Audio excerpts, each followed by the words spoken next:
यहाँ पर आज सबसे पहले जो है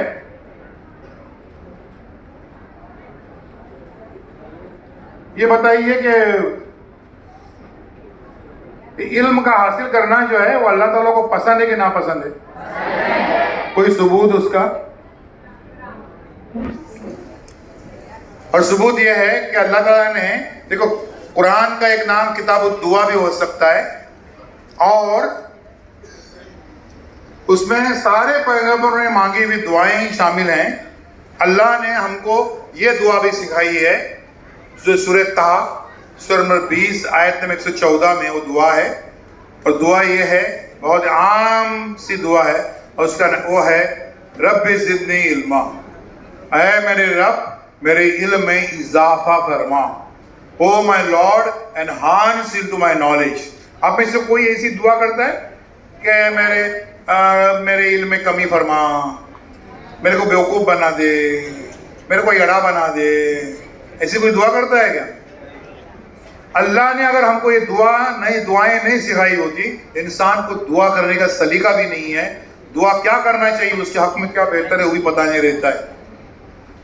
तो इसलिए ये दुआ जो है, इससे शुरुआत करेंगे हम। लिखो इसको, और रब्बे ज़िदनी इल्मा, ऐ मेरे रब मेरे इल्म में इजाफा फरमा। इसलिए इल्म का हासिल करना जो है वो ज़रूरी नहीं बल्कि लाजमी है। और घर के लोग जो आपके पीछे पड़े रहते हैं कि पढ़ो, पढ़ाई करो और आला तालीम हासिल करो, वो इस कुरान की इस आयत की रोशनी में देख लीजिए कि कितनी बड़ी जो है वो आपकी हेल्प है। ठीक है। अब यहाँ पर हम ये देखेंगे कि क्या क्या पहले गलत फहमियाँ हैं, उसको थोड़ा दूर करते हुए जाएंगे आगे।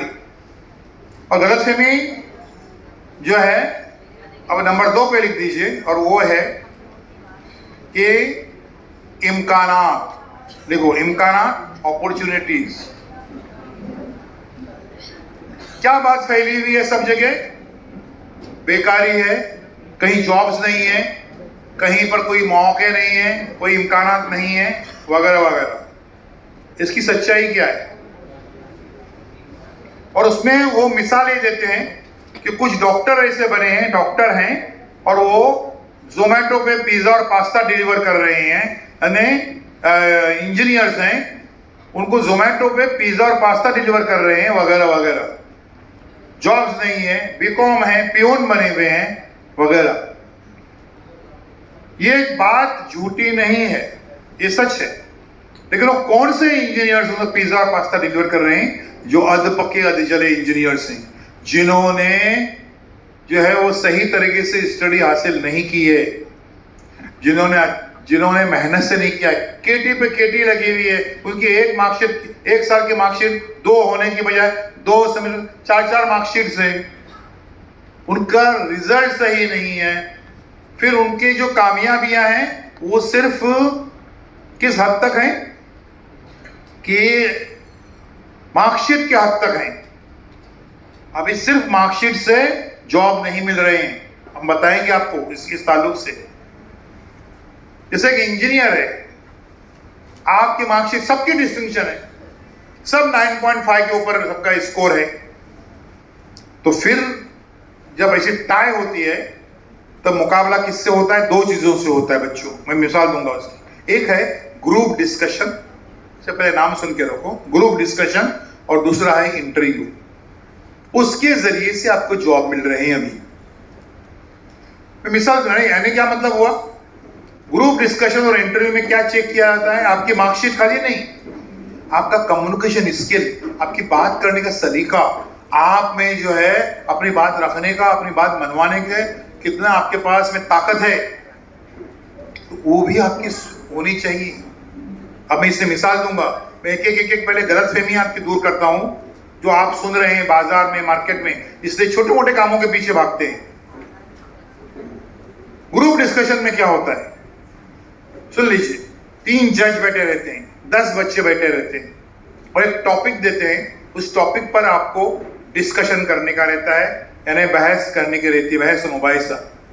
कैसा डिस्कशन, कैसे बहस और मुबाहिसा? जो लॉजिकल है, रीजनेबल है, रैशनल है, टू द पॉइंट है, ऐसा। अब मैं यहां पर 1 मिनट में जल्दी से एक आपके लिए ग्रुप डिस्कशन यहाँ पर मैं कंडक्ट करता हूँ। सुन लीजिए, आप इंजीनियर हैं, आप गए इंटरव्यू के लिए, वहाँ पर आपका ग्रुप डिस्कशन लिया जा रहा है और आपको टॉपिक दिया हुआ है, should India continue its reservation policy. क्या इंडिया ने अपनी रिजर्वेशन पॉलिसी को कंटिन्यू करना चाहिए? जो ओबीसी, एससी, एसटी को रिजर्वेशन रहता है ना, वो जारी रखना चाहिए कि नहीं रखना चाहिए? चलो, कौन जवाब देगा? क्या करेंगे? क्या कैसा बात देंगे? क्या बोलेंगे आप? देना चाहिए कि नहीं देना चाहिए? क्यों देना? खाली देना चाहिए नहीं, फिर नहीं देना नहीं, क्यों देना चाहिए? तो क्यों? रिजर्वेशन की पॉलिसी जो है वो जारी रहना चाहिए कि नहीं रहना चाहिए? हाँ, रहना चाहिए। क्यों? सुनो, आप बोलेंगे कि भाई नहीं रहना चाहिए, जैसे मैं एक बताऊं, नहीं रहना चाहिए। क्यों? क्योंकि ये पॉलिसी जो है वो आजाद हिंदुस्तान के लिए सिर्फ 10 साल के लिए थी और 10% थी।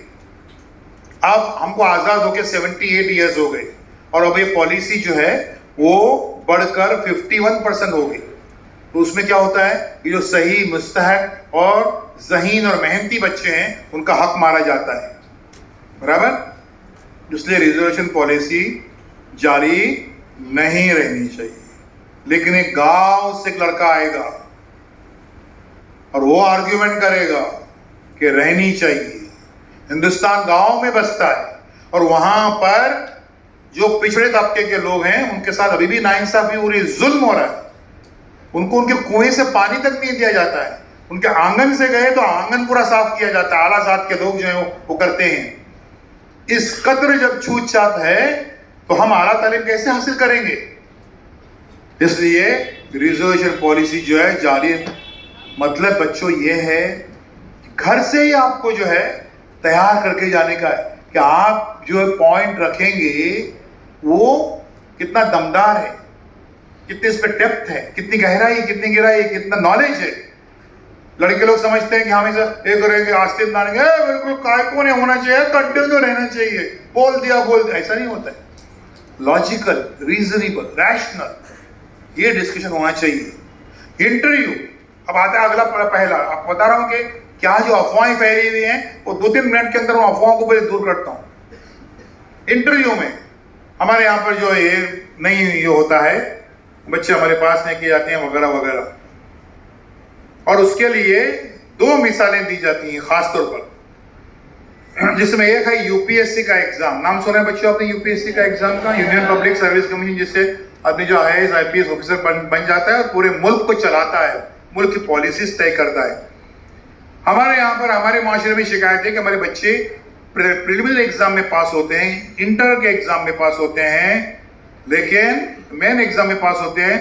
उसको इंटरव्यू के टाइम पे वो देखते हैं कि दाढ़ी है, टोपी है, हिजाब लड़की है, उसको रोक दिया जाता है। इसकी हकीकत क्या है सुन लीजिए। उसका फॉर्मेट ये है यूपीएससी का एग्जाम का कि प्रीलिमिनरी एग्जाम में 2 पेपर रहते हैं जनरल स्टडीज के, 400 मार्क्स 2 पेपर।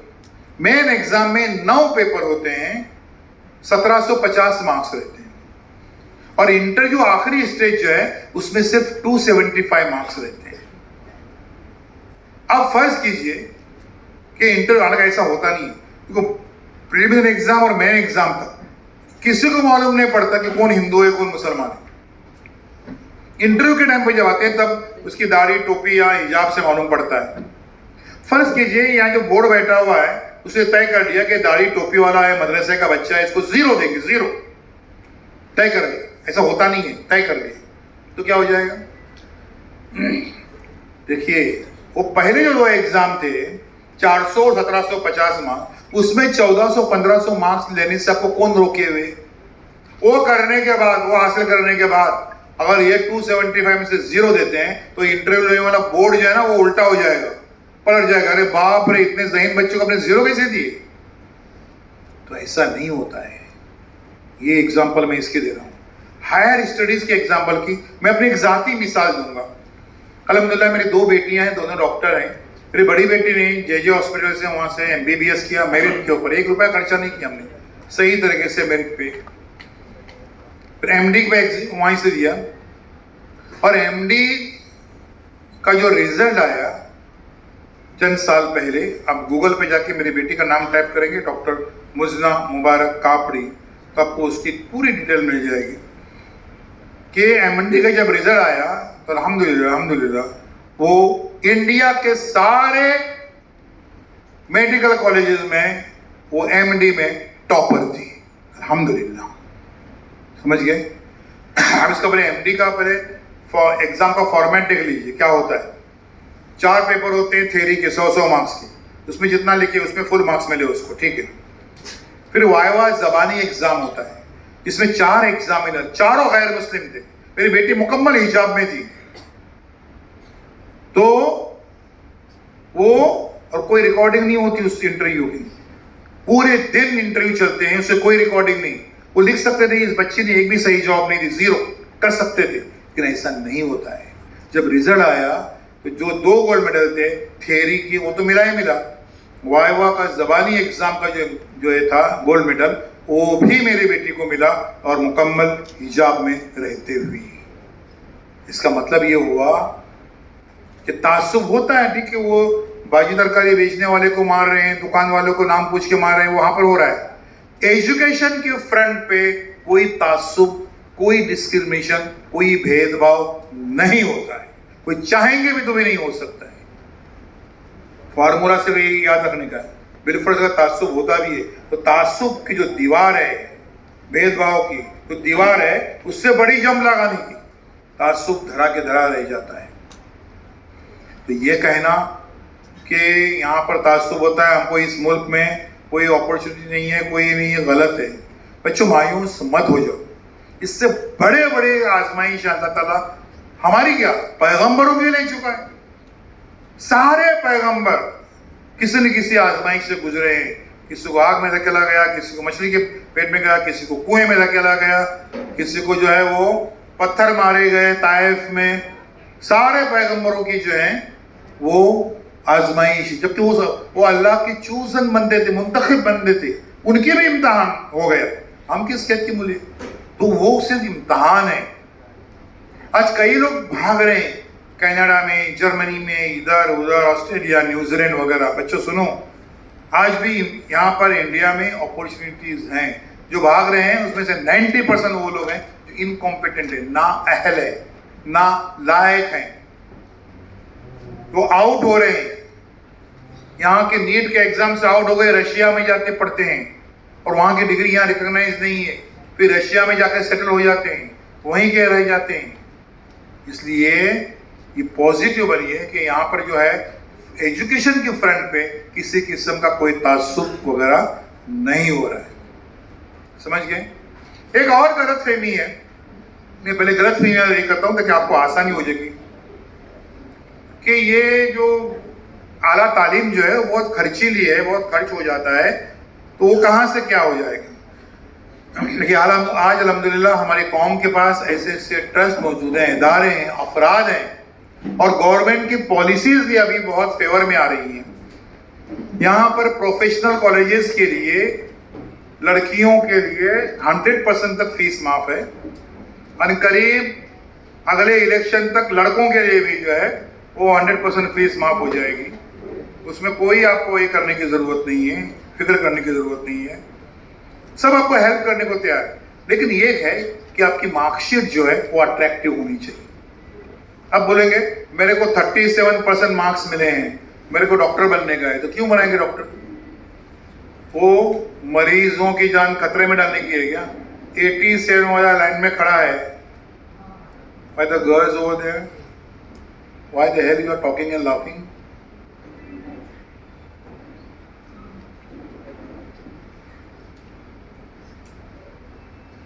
नहीं, मैंने इतना ही ऐसा किसको देखा नहीं ढीठ कि इतना बोलने के बावजूद भी तुम वहां पर लाफिंग कर रहे।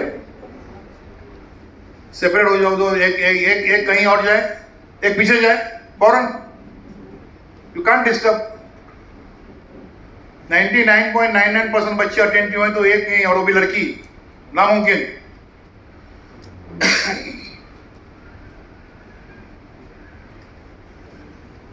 हम बात कर रहे थे कि ये जो अफवाहें फैली हुई हैं इसको अपने जहन और अपने दिमाग से पहले निकाल दीजिए, किसी किस्म का कोई ये नहीं है। अब यहाँ पर एक ये आता है, जब तासुब नहीं है और उसके बाद में जो है वो पढ़ाई के लिए कोई डिफिकल्टी नहीं है, हेल्प मिल जाती है, तो अब कहाँ पर और क्या मुश्किलात आ जाती हैं जिसकी वजह से यहाँ पर जो मुश्किलात आती हैं अब वो हैं आपकी मेमोरी की, याददाश्त की, पढ़ाई करने के तरीके की। आप अभी 10वीं के बच्चे हैं, बहुत मुश्किल जो है वो 3 महीने पूरे बाकी नहीं है अभी एग्जाम के लिए, है ना। आपको ये करने का है, अभी 3 महीने बाकी नहीं है, 80 दिन है, 84 दिन है, उसकी तलवार आपके सर पे लटकनी नहीं चाहिए। जो मौका है वो सबके लिए, पूरे महाराष्ट्र में सबके लिए। यहाँ पर क्या होता है, रिवीजन करने का, एग्जाम ओरिएंटेड स्टडी करने का तरीका अलग है। जो आपने जून से अक्टूबर तक जो अपनाया वो तरीका अलग था। अब आप किस मोड में हैं, रिवीजन के मोड में हैं। तो रिवीजन का तरीका जो है वो आपका अलग होना चाहिए। और वो क्या होना चाहिए, सुन लीजिए। मैं किसके नाम नहीं लेता हूं, लेकिन रिवीजन के लिए अलग से बुक्स अभी मार्केट में आते हैं, इस नवंबर, मिड नवंबर में आते हैं। वो लोग क्या करते हैं, वो एक सही तरीका एक अपनाते हैं। कोई उसको नाम देता है 21 लैकली पेपर्स, कोई 27 लैकली, जो भी होता है। वो क्या करते हैं, ग्रुप वाइज जो है वो सवालात को बांटते हैं। जैसे सारे फिल इन द ब्लैंक्स एक तरफ, मैच द फॉलोइंग एक ग्रुप में, है ना, 1 लाइन आंसर्स एक ग्रुप में, ट्रू और फॉल्स सही या गलत एक ग्रुप में, है ना, गिव रीजंस एक ग्रुप में, ठीक है, मैच द फॉलोइंग एक ग्रुप में। उसके बाद जो है वो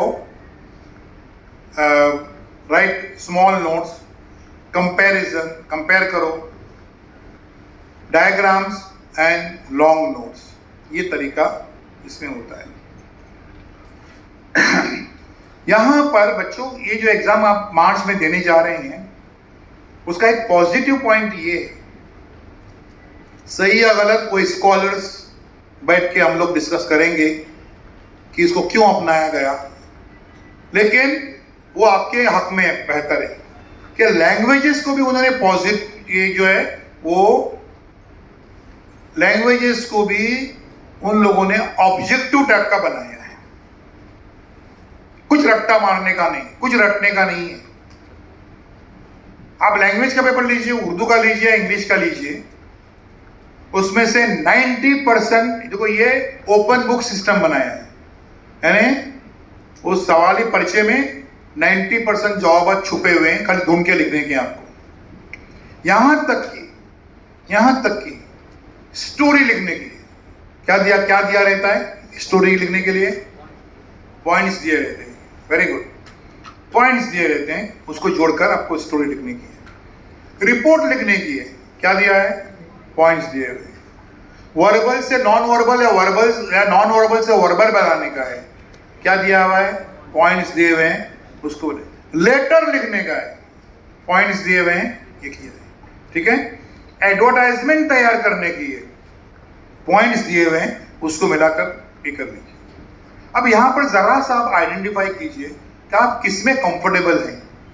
जैसे ऑप्शन लिखा रहता है कि एक रिपोर्ट लिख दीजिए या एक एडवर्टाइजमेंट तैयार कर लीजिए। अब आपको अगर एडवर्टाइजमेंट तैयार करना अगर मुश्किल लग रहा है तो घर से आप तैयार होके जाइए कि आप रिपोर्ट ही लिखेंगे, समझ गए। पहला होमवर्क मैं आपको आज ये दे रहा हूं और टॉपिक लिख लीजिए उसका, career guidance workshop, career guidance workshop. इन 2 दिनों के अंदर आप इस पर एक ऐसे लिखेंगे, करियर गाइडेंस वर्कशॉप। आज जो हो रहा है वो उसमें क्या आपको सीखने को मिला, क्या आपने सीखा, वो उसमें आप लिखेंगे, अपने स्कूलों में उसको जमा करेंगे। यहां से आपकी रिपोर्ट राइटिंग जो है वो आपकी उसकी प्रैक्टिस हो जाएगी, रिपोर्ट राइटिंग की, समझ गए। ऐसे ऐसे के लिए अभी वो पॉइंट्स वगैरह नहीं दे रहे, लेकिन पहले पॉइंट्स उसमें भी दिया करते थे, नुकात दिया कर उसके महल से ही। लेकिन आपको अभी एक ट्रेंड जो है वो मालूम होना चाहिए। जैसे एक टॉपिक जो है वो इलेक्ट्रॉनिक मीडिया या स्मार्टफोन या सेल्फी, समझे, इस पे रहेगा। इवन उसको नाम देंगे रील्स, जिसमें आप करते रहते हो ना रील्स का, हाँ, ये रहेगा। एक ऐसे अगर वाला रहता है, अगर मैं क्या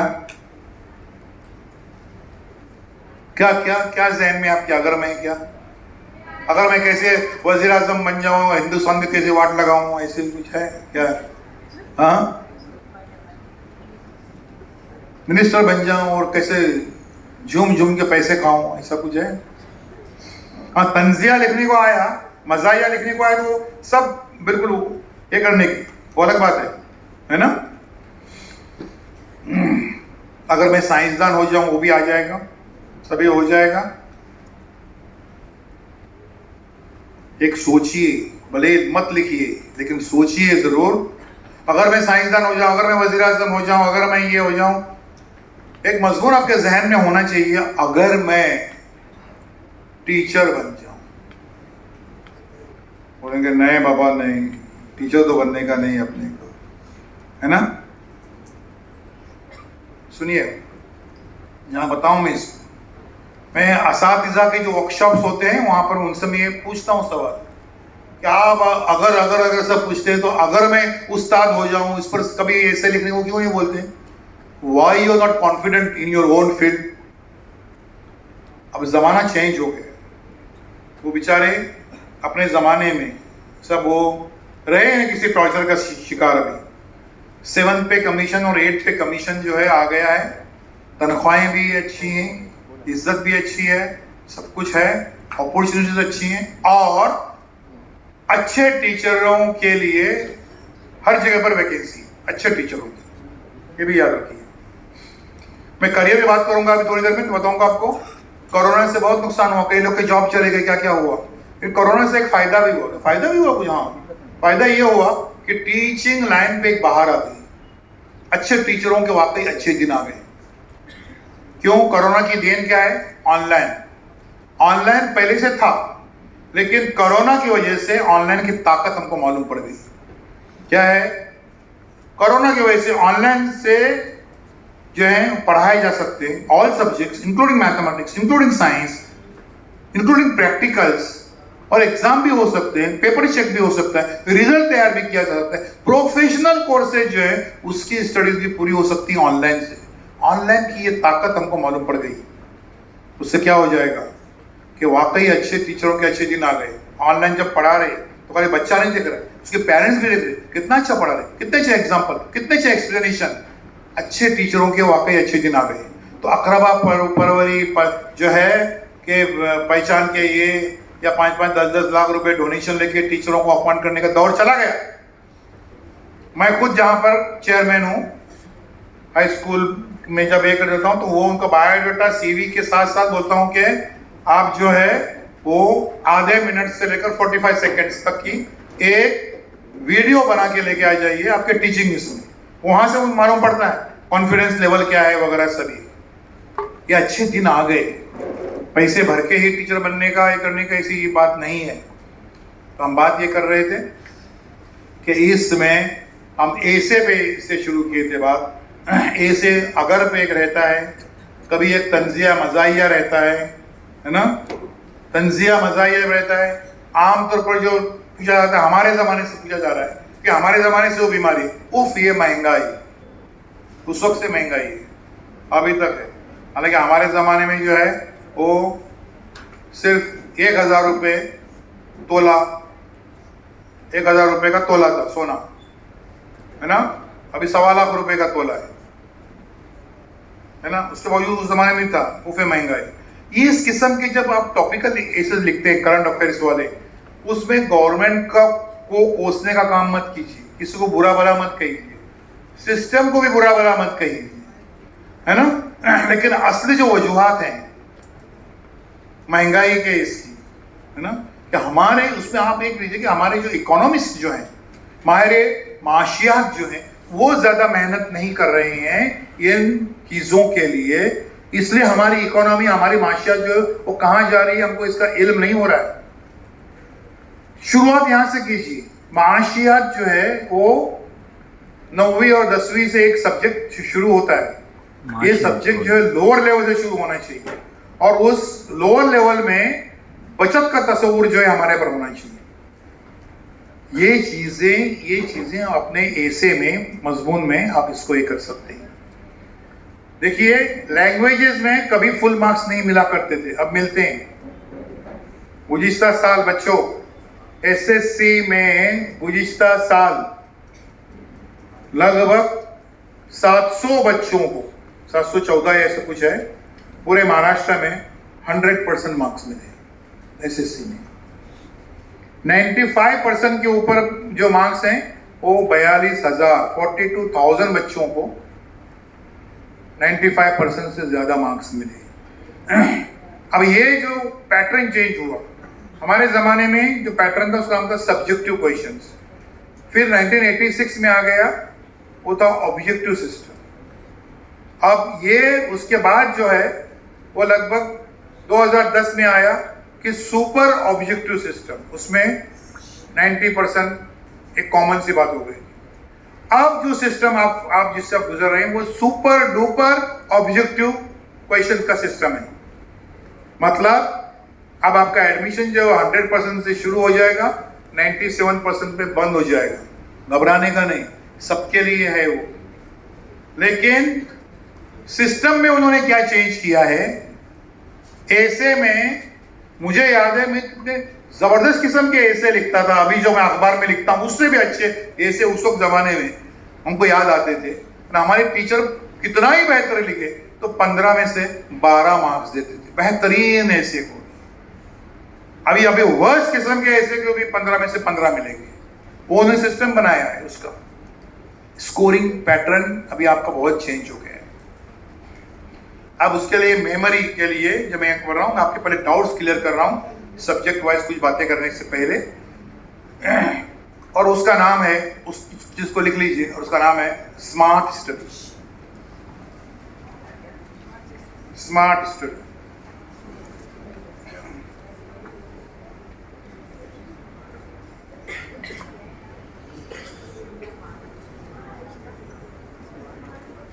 सॉरी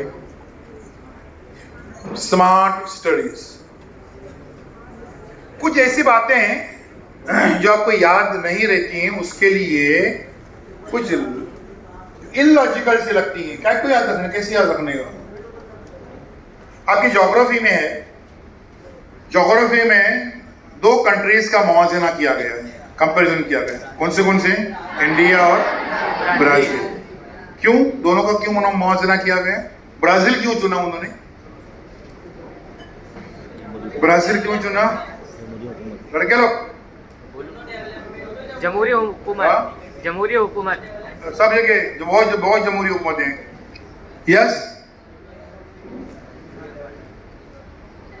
जो जोर से बोलो। द सिमिलरिटीज वो जो हैं, है ना, तो डिफरेंस क्या है फिर, जिसके लिए इतनी बड़ी उन्होंने रिसर्च कर दी? डिफरेंस क्या है दोनों में? डिफरेंस क्या है? डिफरेंस क्या है? हाँ, अरे पूरी बुक खत्म हो गई, अभी सिलेबस में प्रीलिमिनरी एग्जाम पे आ गए आप लोग। क्या, क्यों? हालांकि हम उससे इत्तेफाक नहीं करते जो उन्होंने ये कर दिया है ना। ये सब सरकारी गवर्नमेंट के एजुकेशनिस्ट हैं पाले हुए, हम उससे इत्तेफाक नहीं करते। लेकिन उन्होंने एक क्रिएट की हिस्ट्री, क्या चीज की, कितने बड़ा हमारा कंट्री है, सब कुछ है, हमारी पॉपुलेशन बहुत ज्यादा है, इसलिए हमारी तरक्की नहीं हो रही है ब्राजील के मुकाबले में। समझ गए? ये हमको कहने का है। आप देखिए, आप उसको पढ़ो, याद करो, लेकिन मैं आपको एक सोच दे रहा हूं आपके सिलेबस से हटकर। पॉपुलेशन चाइना की भी हमसे ज्यादा है, वो कैसे तरक्की कर रहा है। बुलेट जो ट्रेनें बनाई है ना, वो आंखों को दिखती भी नहीं, गई। ऐसी ट्रेनें बनाई, क्या क्या नहीं बनाए, क्या क्या नहीं बनाए। अभी एक हजार किलोमीटर का वो लोग जो है ये बना रहे हैं, ब्रिजेस बना रहे हैं। अब सोच सकते हैं कि कश्मीर से कन्याकुमारी वाला इतना बड़ा, इतनी तरक्की हमारे से ज्यादा ही है। वो इंडिया के ये जो सो कॉल्ड गवर्नमेंट के जो एजुकेशनिस्ट हैं, उनके कैलकुलेशंस गलत है। यहां पर क्या सोचा जाता है, 140 करोड़ की आबादी, यानी 140 करोड़ स्टमक, पेट, वो कैसे भरेंगे। चाइना वाले क्या सोचते कि 146 करोड़ की उनकी आबादी, यानी 146 करोड़ दिमाग। वो पेट से नहीं सोचते, वो दिमाग से सोचते कि हमारा कंट्री बहुत रिच है, क्योंकि 146 करोड़ लोग जो हैं वो सोच रहे हैं, क्योंकि हम सोच नहीं रहे हैं, हम खाली खा रहे हैं। हम मुसलमान तो खाली तंगड़ियां खा रहे हैं, बस खाते बैठे ऐसा है ना। तो हम पेट के बारे में सोचते हैं, वो दिमाग से सोचते हैं, इसलिए वो ये नहीं है। लेकिन उसके लिए ज्योग्राफी में उन्होंने उसको इंट्रोड्यूस किया है, उस चीज़ों को, है ना। अब उसमें क्या है, कुछ ऐसी ऐसी नदियां हैं, पहाड़ हैं, उनके नाम हमने सुने नहीं कभी, है ना। अब उसको एक कोई जो है वो स्मार्ट स्टडी का सहारा लेना पड़ता है। I'll give you एग्जाम्पल, फिर मैं आगे बढ़ूंगा कि हिंदुस्तान में सबसे ज्यादा चावल कहाँ पैदा होता है, कैसे याद रखने का कंफ्यूजन है। यूपी में होता है, बिहार में होता है, महाराष्ट्र में होता है, क्या होता है, सुनिए आसान। चावल का ल कौन सी रियासत के आखिर में ल आता है, और वो ल है मगरबी बंगाल। चावल का ल और बंगाल का ल, चावल। सबसे ज्यादा बारिश किस रियासत में होती है, कैसे याद रखने का। बारिश होती है बादलों से, बादल को हिंदी में कहते हैं मेघ, मेघालय। मुझे इसको बोलते हैं स्मार्ट स्टडीज, कि जिसमें कहीं लॉजिक काम नहीं करती है, वहां पर इस तरीके से जो है वो हम कैसे ही करेंगे, समझे। आपको अभी पीरियोडिक टेबल केमिस्ट्री में सब याद रखने की। पहले पीरियड में कौन से एलिमेंट्स हैं, अनासिर है। मैं इंग्लिश उर्दू दोनों में बात कर रहा हूं। दूसरे बीच में रो में कौन से हैं, तीसरे रो में कैसे, और थर्ड रो तो आपको कॉलेज तक पीछा करता रहेगा, आपको याद होना चाहिए। फर्स्ट रो में कौन से एलिमेंट्स हैं, सबसे ज्यादा आप क्या करते रहते हैं, हाँ ये वो हाइड्रोजन और ये लिया, समझ गए, हाँ ये वो। दूसरे रो में कौन से अनासिर हैं, कौन से एलिमेंट्स हैं। अभी गुटपटांग सा गाना याद रखो, गाने आपको सब याद रहते हैं, और एक से गुटपटांग गाने आपको जल्दी याद हो जाते हैं, है कि नहीं। चलो गाना हम लिखते हैं उर्दू की स्टाइल में, यहां से लेकर उधर तक। लिया बैरी बलम का नाम आज फ्लोरिडा ने, गुटपटांग सा गाना। लिया बैरी बलम का नाम आज फ्लोरिडा ने। लिया लिथियम, बैरी बेरिलियम, बलम का नाम आ फ्लोरिडा ने, खत्म हो गया।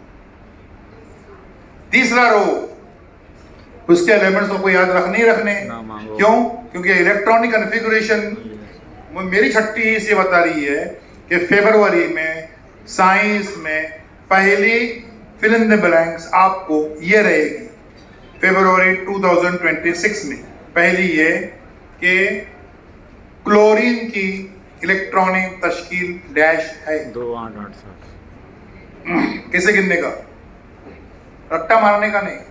रट्टा मारने वाले बच्चे 10 मैक्सिमम 12 तक पहुंचे, उसके आगे नहीं कर सकते।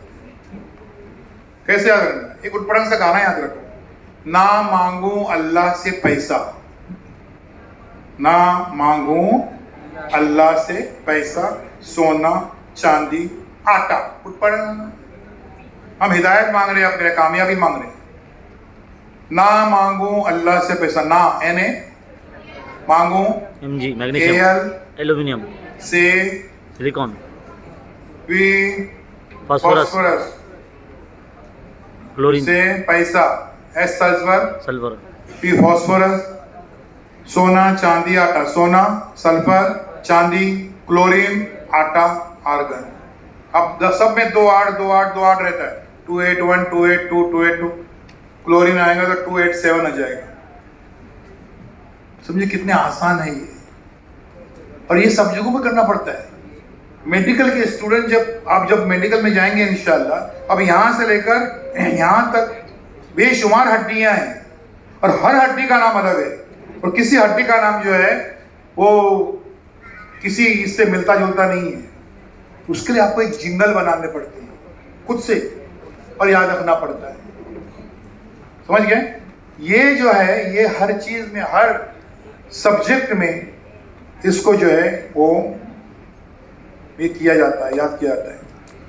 मैं आगे बढ़ने से पहले 1 मिनट में हिंदुस्तान के सारे दरिया आपको याद करा देता हूँ, दरियाओं के नाम, हिंदुस्तान के सारे दरिया। ठीक है? क्योंकि आप लोग इतने एक्सपर्ट होते हैं कि गंगा को लेके आते हैं महाराष्ट्र में और गोदावरी को लेके आते हैं उत्तर प्रदेश में। आज हिंदुस्तान के सारे दरिया, नक्शा हिंदुस्तान के सामने लेके आ जाओ, उनको जो है 5 हिस्सों में हम लोग यहाँ पर जो है वो लगभग तकसीम कर रहे हैं। पहले सेंट्रल इंडिया, दरमियानी इंडिया है ना, उसके नाम दरिया कौन से याद रखने के लिए हम राइट टू लेफ्ट जाएंगे। देखो भारत का नाम याद आता है हमको क्या बात याद आती है? मेरा भारत महान है ना, महान, महानता, महानता, महानदी नर्मदा ताप्ती हो गए सेंट्रल इंडिया के। अब ताप्ती ऊपर और नर्मदा ऐसे नहीं होनी चाहिए, महानता, महानदी नर्मदा ताप्ती। साउथ इंडिया के जो दरिया हैं उनको याद रखने के लिए एक उटपटांग से जुमला याद रखो, और जुमला है गो भी खा तंदुरुस्ती के लिए। गो भी खा तंदुरुस्ती के लिए। गो भी भीमा खा कृष्णा तंदुरुस्ती तंगभद्रा के लिए कावेरी। एक के नीचे तरतीब याद हो गई। ठीक है? अब साउथ इंडिया की, सॉरी नॉर्थ इंडिया की है ना, जो है यानी याद रखने में एक लफ्ज खाली एक अल्फाबेट याद रखने का है, वो है ग। ग ग घ ग, तरतीब है ग ग घ ग। पहला ग आपको सबसे बड़ी नदी गंगा, फिर ग गोमती, फिर घ घाघरा, और उसके बाद की ग जो है वो गंडक। कोसी ग ग घ ग, पहला ग गंगा, दूसरा ग गोमती, फिर घ घाघरा, और उसके बाद में ग जो है वो गंडक। इस ग ग ग ग की तकरार में जो नदी जमती नहीं है वो, जो नदी जमती नहीं है वो यस जमुना, तो वो ऊपर से यमुनोत्री से आती है और दिल्ली से होते हुए गंगा को कहां मिलती है? इलाहाबाद में, जिसको प्रयागराज कहा जाता है, वहां पर मिलती है। ये सारी नदियां जो हैं आपको वहां की याद हुई। अब वो नदियां जो यहां से लेकर सरहद पार तक दूसरे मुल्क में भी, वहां पर पड़ोसी मुल्क में भी जाती हैं, उनको तरतीब याद होनी चाहिए। आपको याद होने के लिए एक उटपटांग सा जुमला, एक गाना याद रखो, है ना, और वो ये है कि सजा चुनरी साजन की। उटपटांग, उससे उटपटांग गाने आपको याद रहते हैं। स सिन जा जहलम चंद्री चंद शराब री रावी साजन की सतलज। वहां की सारी नदियां सिंध चनाब रावी सतलज जो पड़ोसी मुल्क से हमारे पे होती हैं, और ये सारी नदी एक ही नदी बची है, बहुत बड़ी नदी, जो अभी कौन पहचानेगा देखता हूं मैं उसको, 10 रुपए इनाम दूंगा मैं। हाँ 10 रुपये है मेरे पास है। सिंध चनाब रावी सतलज बयास 5 नदियों का होती उधर। बार बार 20 रुपए की नोट क्यों आती पता नहीं। सुबह को भी मैं 10 बोला था और 20 की नोट आई थी। सर 50 आ रही होंगी तो अभी नहीं 10 की कॉइन है। एक बहुत बड़ी नदी है मशरिक में, ईस्ट में। अब मेरी बात पे मेरे अल्लाह से गौर करो। एक बहुत बड़ी नदी है ईस्ट में, मशरिक में, और वो बरसात आते ही तूफान मचा देती है। बरसात आते ही अरे वेरी गुड, आ जाओ जल्दी जल्दी ये ले आ जाओ। वेरी गुड, ब्रह्मपुत्र बरसात पूरा हिंट दे रहा हूँ। कौन सा स्कूल? National school. क्या नाम बेटा आपका? हाँ पूरा नाम बोलो। Very good very good. बरसात आते ही ब्रह्मपुत्र आसाम वगैरह सब आते, तूफान मचा देती है। एक नदी वहाँ ये है, तो उसका नाम भी जो है वो ये है। इस ब्रह्मपुत्र का नाम तिब्बत में कुछ और नाम है, मालूम है आपको? खानापुरी पूछा जाता है। क्या नाम है उसका? आपकी खानापुरी इंपॉर्टेंट लिस्ट में है ये। उसका नाम है सांगपू। उसका नाम है, जहाँ पर तिब्बत में उसका नाम अलग है। ये सब कैसे बता रहा हूँ? रट्टा मत मारो बच्चों। ये बिल्कुल तफरीह की तरह से हंसते हंसते सभी याद करो, अलग अलग टेक्निक से, अलग अलग इससे। आप समझ गए? ये बिल्कुल मुमकिन है। ये स्मार्ट स्टडीज क्या साइंस और मैथमेटिक्स में भी यूज किए जा सकते हैं? I'll give the example. आपको साइन 30, कॉस 60, ये वो साइन 45, कॉस 45 सब याद नहीं रहते, है कि नहीं? कैसे याद रखने का? 1 मिनट के अंदर सबके तवज्जो यहाँ पर, सबके ध्यान यहाँ पर। 5 बार साइन लिखो। चलो लिखो जल्दी से, चलो फास्ट। स्मार्ट स्टडीज मैथमेटिक्स में कैसे करेंगे, यूज करेंगे? लड़के लोग 5 बार साइन लिखो। Sine sine sine sine sine. सामने 5 बार कॉस लिखो। Cos cos cos cos cos. Sine के सामने 0 लिखो। 0 0 उसके नीचे 30 45 60 90। 0 30 45 60 90।